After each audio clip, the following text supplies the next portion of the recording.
जय जय राधा वल्लभ श्री हरिवंश श्री वृंदावन श्री वंचन। जय जय श्री राधा, जय जय श्री राधा। ओम अज्ञानतिम्रान्धस्य ज्ञानञ्जनशलाकया चक्षुरुन्मीलितं येन तस्मै श्रीगुरुवे नमः। हे कृष्ण करुणा सिंधु दीनबंधु जगतपते गोपेश गोपिका कांत राधा कांत नमस्तुते। तप्त कांचन गौरांगी राधे वृंदावनेश्वरी वृषभानुसुते देवी प्रणमामि हरिप्रिये। वाञ्छाकल्पतरुभ्यश्च कृपा सिन्धुएव च पतितानां पावनेभ्यो वैष्णवेभ्यो नमो नमः। जय जय श्री राधा वल्लभ श्री हरिवंश श्री वृंदावन श्री वंचन।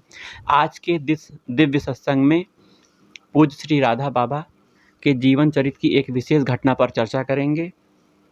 उससे पहले श्री राधा वल्लभ लाल के युगल चरण ही हमारे जीवन का एकमात्र आश्रय हैं। ये गोरे और सांवरे चरण हमारे जीवन की प्राप्ति हैं, परम प्राप्ति हैं। हमें इन्हीं चरणों की प्राप्ति करनी है, इन्हीं चरणों से प्रेम करना है। हमारा कर्तव्य क्या होना चाहिए? दृढ़तापूर्वक, आसक्तिपूर्वक युगल चरणों का ध्यान करना चाहिए, भगवान के नाम का जाप करना चाहिए। ये हमारा कर्तव्य है। हमारे साधन और साध्य श्री राधा वल्लभ लाल ही हैं।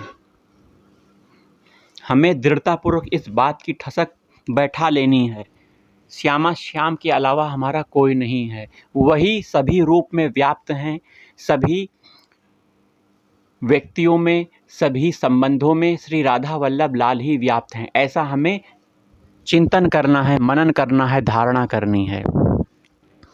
तो यह हम कैसे कर सकते हैं? यह हम अपने मन को भगवान के चरणों में लगा के कर सकते हैं। अपने मन के जो मल है, मल अर्थात काम क्रोध लोभ मोह ईर्ष्या मद मत्सर है, इसे हम दूर करके कर सकते हैं। और ये मल कैसे नाश होगा? भगवान की शरणागति, भगवान के शरण में आने से ये मल नाश हो जाता है। जब व्यक्ति भगवान के शरण में आता है तो उसका नित्य चिंतन भगवान का होने लग जाता है। गुरु कृपा से भगवान का चिंतन करते करते उसे इस प्रकार के जो मल हैं, काम क्रोध लोभ ईर्ष्या मद मत्सर, इसमें उसका समय ही नहीं लगता, उसका मन उस तरफ जाता ही नहीं है, क्योंकि वह अपने मन को भगवान में लगाया हुआ है। इसीलिए भगवान में लगाया हुआ मन किसी प्रकार के दुर्वासनाओं से, गलत काम से विमुख रहता है, वह भगवान के सम्मुख हो जाता है।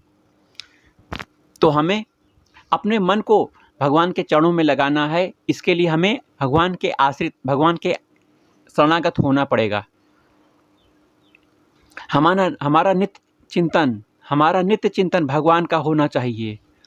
एक पल का भी अगर विक्षोभ हो रहा है, संसार में मन चला जा रहा है, तो हमें एक पीड़ा होनी चाहिए कि हमारा व्यर्थ समय चला गया, हमारा व्यर्थ समय संसार की चिंतन में चला गया, जबकि हमारा वास्तविक चिंतन भगवान में ही होना चाहिए। हाँ, संसार के कार्य आप कर सकते हो, सभी काम कर सकते हो, परंतु चिंतन आपका, आसक्ति, प्रेम भगवान के चरणों में होने चाहिए। ये चिंतन ही तो प्रधान बताई गई है। आप अपने संबंधों को निभाइए, सभी काम करिए, रिश्ते नातों को निभाइए भगवत स्वरूप होकर, भगवत कर्म करते हुए। जो कर्म आप कर रहे हो उसे भागवतिक बना देना, अपने मन से सोच देना ये भगवान के लिए है, ये सभी कर्म भगवान की सेवा का है।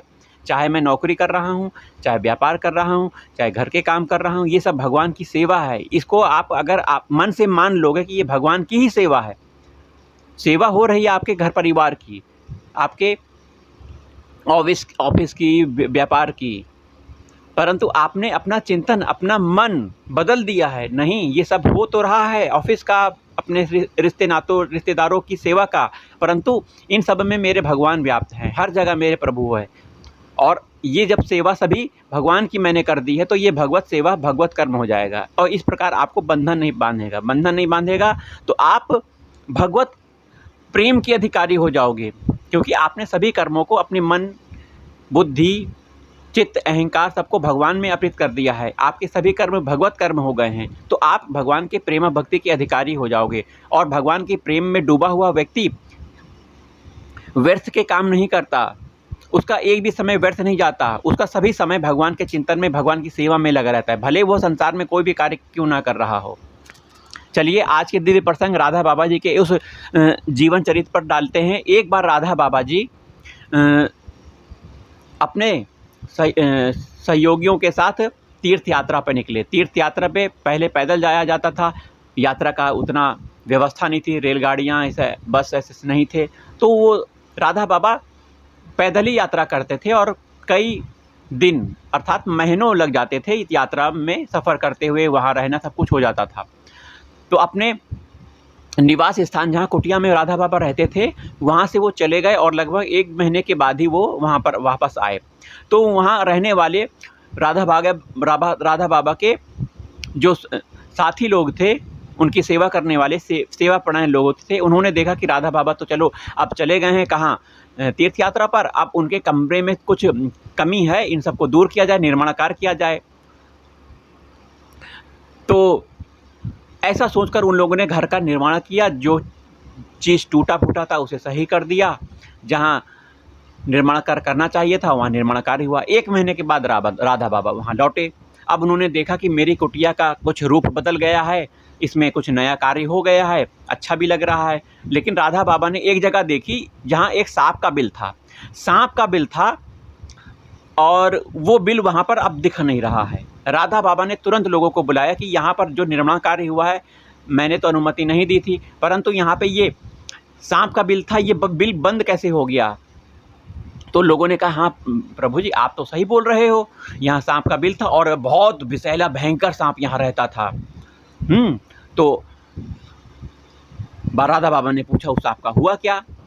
तो लोगों ने कहा देखिए इस बिल के कारण वो सांप बाहर आया था और हम लोग ने डर के मारे मजदूरों ने उसको मार दिया।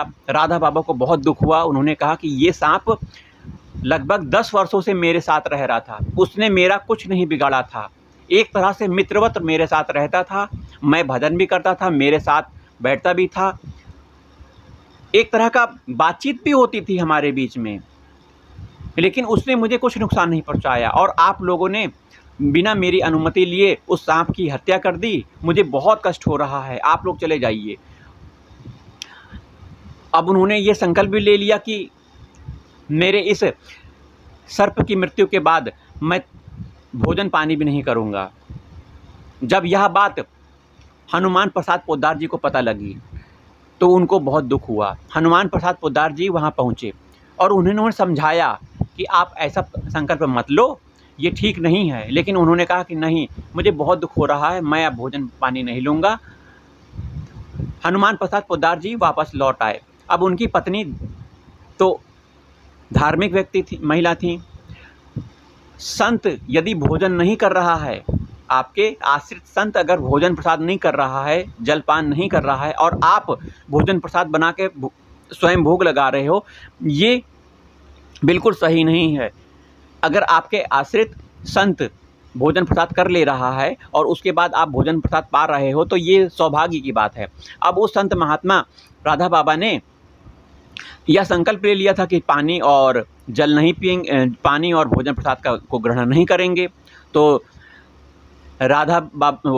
हनुमान प्रसाद पोद्दार जी की पत्नी और हनुमान प्रसाद पोद्दार को बहुत दुख हुआ, उन्होंने भी भोजन नहीं किया।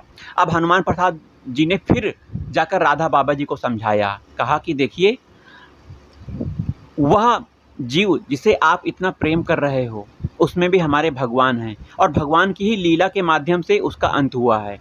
अगर आप उससे इतना प्रेम कर रहे हो तो हम सभी संकल्प लेते हैं कि हम कुछ ना कुछ उसके उद्धार के लिए, उसकी सही गति के लिए हम लोग कार्य करेंगे। अब क्या कार्य करेंगे ये भी सुनिए। हम नित्य एकादशी को उसके निमित्त, उसके कल्याण के लिए, उसकी अच्छी गति के लिए भगवान के नाम का जाप करेंगे। राधा बाबा जी ने भी संकल्प लिया कि हम भी उस सर्प की अच्छी गति के लिए, कि वो निम्न योनि में न जाकर भगवान को ही प्राप्त हो, उसकी अच्छी गति हो।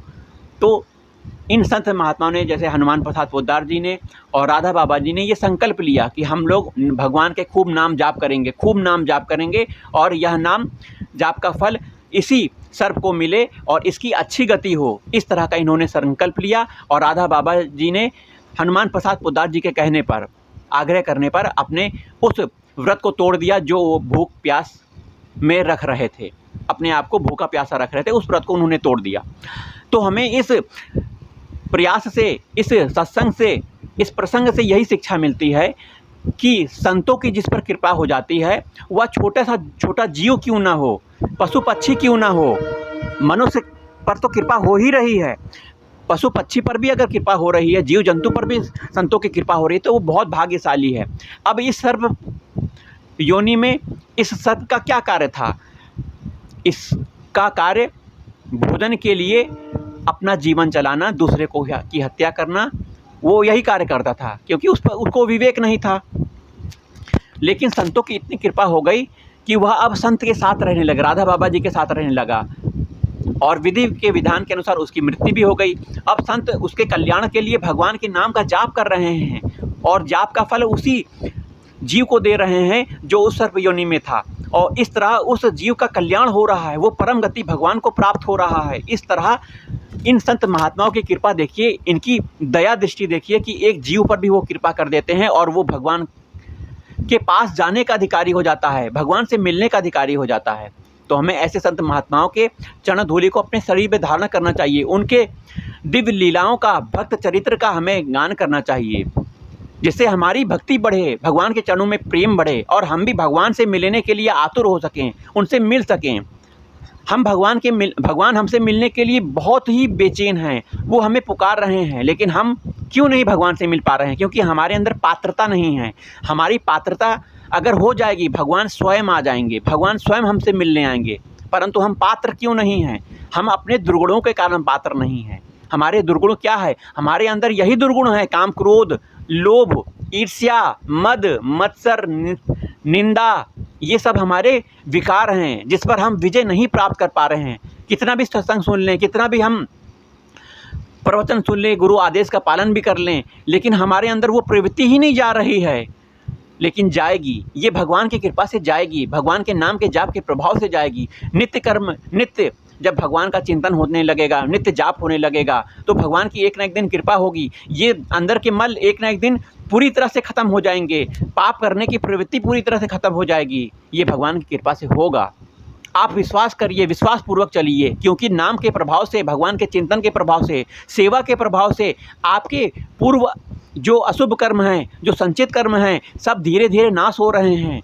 एक तरह आंधी आ रही है और ये सब बहा कर ले जा रही है, कूड़ा करकट, काम, क्रोध, लोभ, मोह, ईर्ष्या, मद, मत्सर। तो हमको भगवान के आश्रित होना ही पड़ेगा। भगवान के आश्रित होकर ही हम इन सभी विकारों पर विजय प्राप्त कर सकते हैं और भगवान का नित्य चिंतन कर सकते हैं। जय जय राधा वल्लभ श्री हरिवंश श्री वृंदावन श्री वंचन। जय जय श्री राधे, जय जय श्री राधे, जय जय श्री राधे। जय जय राधा वल्लभ श्री हरिवंश, जय जय श्री वृंदावन श्री वंचन। जय जय राधा वल्लभ गुरु हरिवंश, जय जय राधा वल्लभ हित हरिवंश। जय जय श्री वृंदावन श्री वंचन। जय जय राधा वल्लभ श्री हरिवंश, जय जय श्री वृंदावन श्री वंचन। राधा राधा राधा राधा राधा राधा राधा राधा। जय जय राधा वल्लभ श्री हरिवंश, जय जय राधा वल्लभ श्री हरिवंश। जय जय राधा वल्लभ श्री हरिवंश, श्री वृंदावन श्री वंचन। राधा राधा राधा राधा। जय जय श्री राधे, जय जय श्री राधे।